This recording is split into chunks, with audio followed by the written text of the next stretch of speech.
안 나가는 악성 재고 이불이 있었거든요. 그것도 지금 판매가 원래 매출이 변화가 없을 줄 알았는데 좀 많이 들어와가지고 10만 원도 안 되던 금액이 이달에는 지금 보름도 안 지났는데 200만 원을 넘었습니다. 드디어. 저는 이런 결과 당연하다고 생각합니다.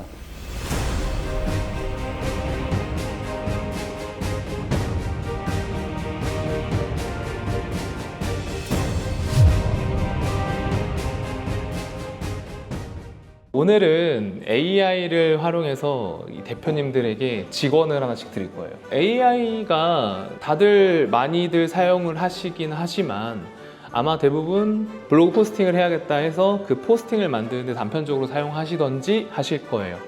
근데 사실 AI는 더 많이 잘 활용할 수 있는 방법들이 있거든요. 자, 일단 지금 여기 사실 다 거의 대부분 1인 대표님들이시잖아요. 그렇기 때문에 우리는 혼자서 일할 수밖에 없어요. 근데 막 일도 너무 많잖아요. 막 소싱 하려면은 시장 조사도 해야 되지. 막상 이제 시장 조사에서 충분히 소싱할 만한 아이템을 찾았는데 이거에 대해서 또 자세하게 또 기획도 해야 되지. 판매 루트도 찾아야 되지. 너무 많잖아요. 그렇기 때문에 사실 1인 대표님들이야말로 AI를 직원처럼 쓰셔야 돼요. 이제는 더 이상 AI가 도구로서 활용되는 게 아니고 거의 직원처럼 쓸 수 있는 단계가 왔거든요. 우리가 조금 더 일을 AI한테 잘 맡기는 방법을 좀 배워볼 거예요.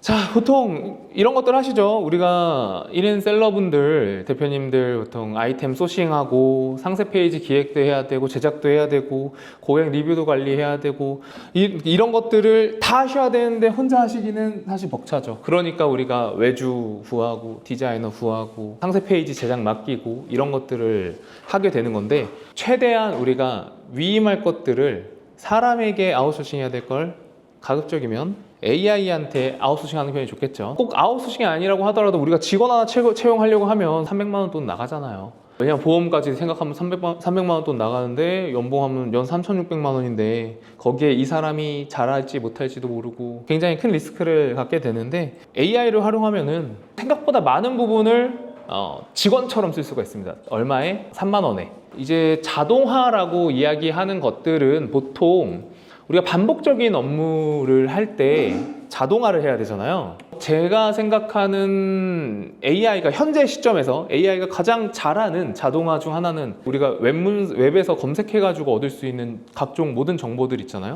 이런 것들은 AI가 정말 잘 찾습니다. 제가 요새 검색을 구글로 안 해요. 그 정도로 AI가 검색을 굉장히 잘합니다. 근데 단 조건이 있어요. 챗GPT는 아닙니다.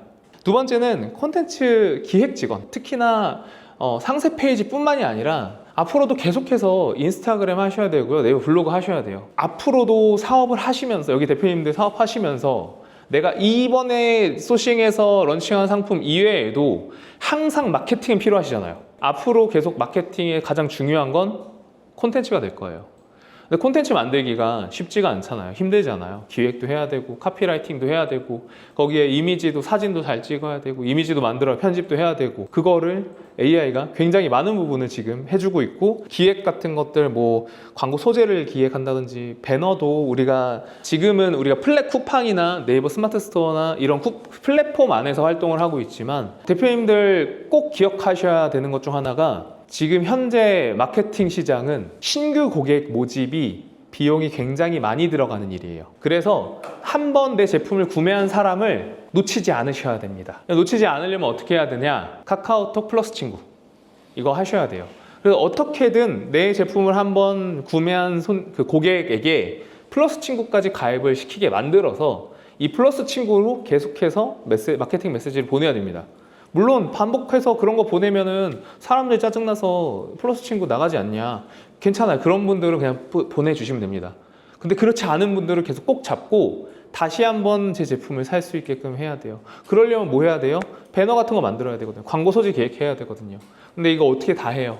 그러니까 광고 대행사 맡기는 거고, 그러니까 직원 쓰는 건데 이것도 많은 부분을 AI한테 위임을 하셔야 됩니다. 할 수 있고요. GPT는 어떻게 좀 생각하시면 좋냐면요, 명문대 출신의 갓 졸업한 신입 사원이라고 생각하시면 됩니다.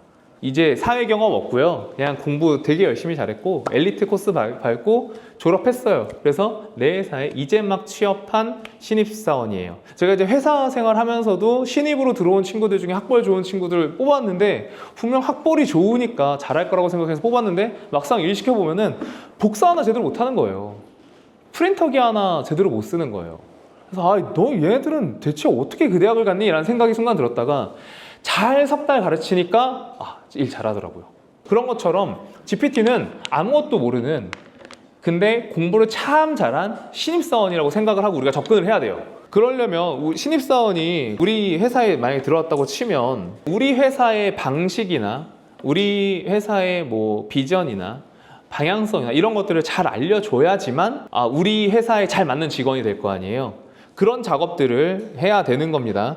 그래서 신입사원들은 뭐 목표도 모르고 회사의 목표가 뭔지도 모르고 기준도 모르고 뭐 샘플 같은 것도 내가 뭘 어떤 식으로 해야 되는지 예시도 없을 거고 그리고 기존에 쌓아놨던 피드백도 없을 거 아니에요.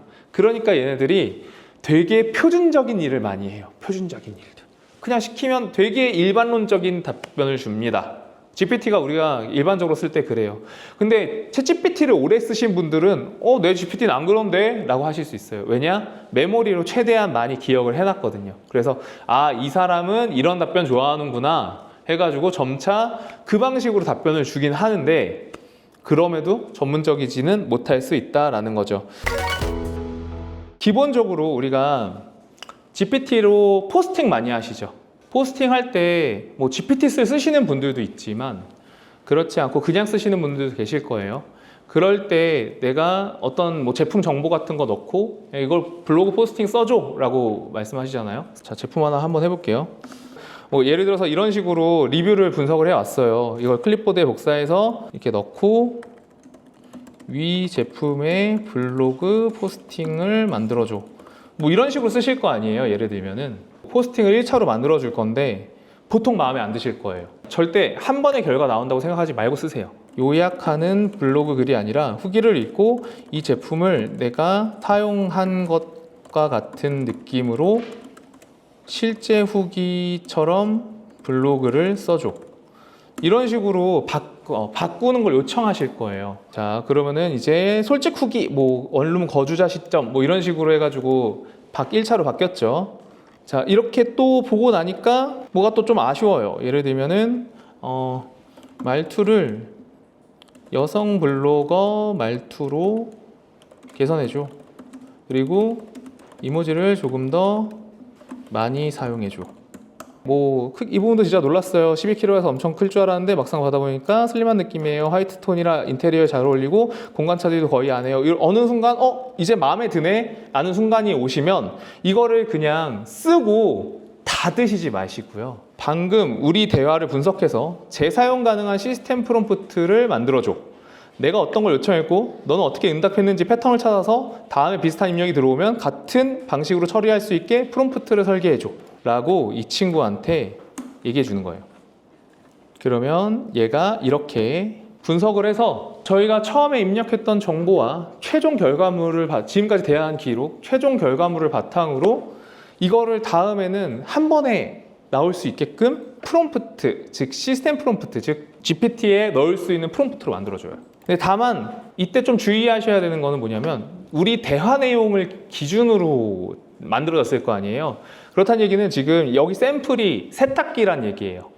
그래서 여기서 하나를 더 해주면 좋아요. 세탁기뿐만 아니라 일반적인 경우에 쓸 수 있도록 프롬프트를 개선해줘.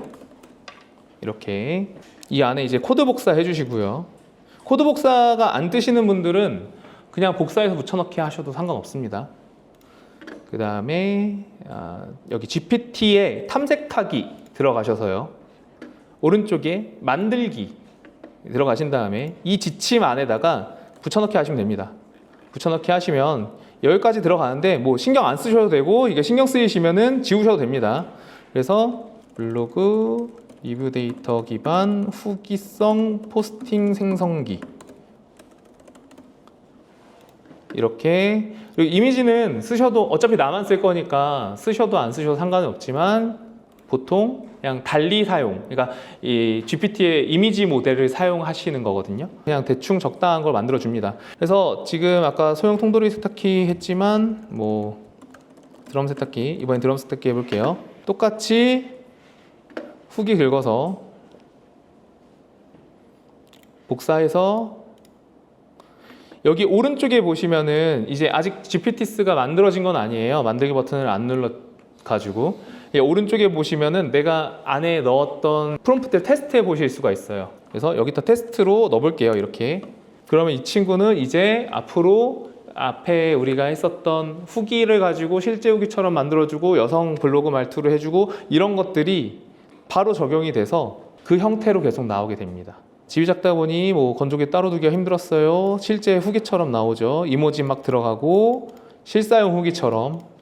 아까는 다른 방식으로 처음에 나왔던 거를 우리가 개선 작업을 몇 번을 했지만 결과적으로는 이제 이 친구는 한 번만 해도 그 결과가 바로 나오죠. 즉 우리가 직원을 만들 때 어떤 업무 하나를 GPT에 직접 써보시면 돼요. 목표 명확하게 하고 기준을 명확하게 제시해주고, 예를 들면은 아까 그 포스팅을 조금 더 디벨롭을 하려면 우리가 다른 블로그 중에서 마음에 드는 되게 글 잘 쓴 블로그 같은 거 있을 거 아니에요. 그런 것들을 복사해가지고 몇 개를 참고로 넣어주는 거죠. 예시로 내가 봤을 때는 이런 블로그 글이 굉장히 좋은 글 같아, 너는 이 글을 참고해서 글을 써줘, 이런 것들을 넣어주는 거죠. 그리고 그거에 대해서 계속해서 피드백, 이 부분은 좀 다른 방향성으로 해줘, 저런 방향성으로 해줘. 그 다음에 최종적으로 방금 우리 대화를 분석해서 재사용 가능한 시스템 프롬프트를 만들어줘 하면은 내가 길게 어떤 작업을 만들어 놨던 GPT가 GPT스가 되는 거예요. 그러니까 지금 이 방법을 사용하시면 여기 있는 대표님들은 얼마든지 GPT스를 만드실 수 있게 되는 거죠. 나만의 직원을 원하는 만큼 만드셔서 쓰실 수 있습니다. 그리고 이 GPT스는 링크로 공유되는 거기 때문에요. 만들기 버튼 보이시죠? 만들기 버튼 눌러서 링크가 있는 모든 사람 이걸로 저장하시게 되면은 링크로 공유가 됩니다.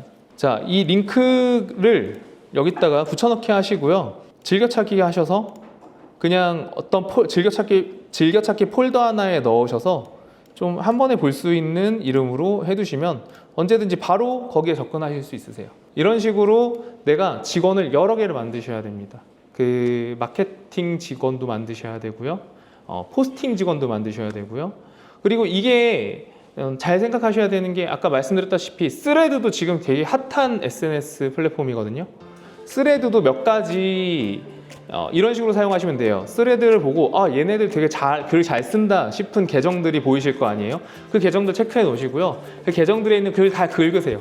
긁으시고 그냥 GPT에다가 다 붙여 놓으시고 이 스레드 글이 나는 너무 좋은 글인 것 같아, 앞으로도 내가 내 상황에 맞는 스레드 글을 만들고 싶은데 이 글들을 분석해서 예를 들면 로즈하우 방향제에 관련된 글을 써줘 하면은 GPT가 글을 처음에 써줄 거예요. 그쵸? 그럼 그걸 몇 번 디벨롭 하세요. 말투도 바꿔주고 글 양을 더 늘려줘 한 다음에 최종적으로 방금 우리 대화를 분석해서 재사용 가능한 시스템 프롬프트를 만들어줘 해서 만드신 다음에 그거를 GPT스로 만드시면 어떻게 되냐? 스레드 직원을 한 명 생기는 거죠.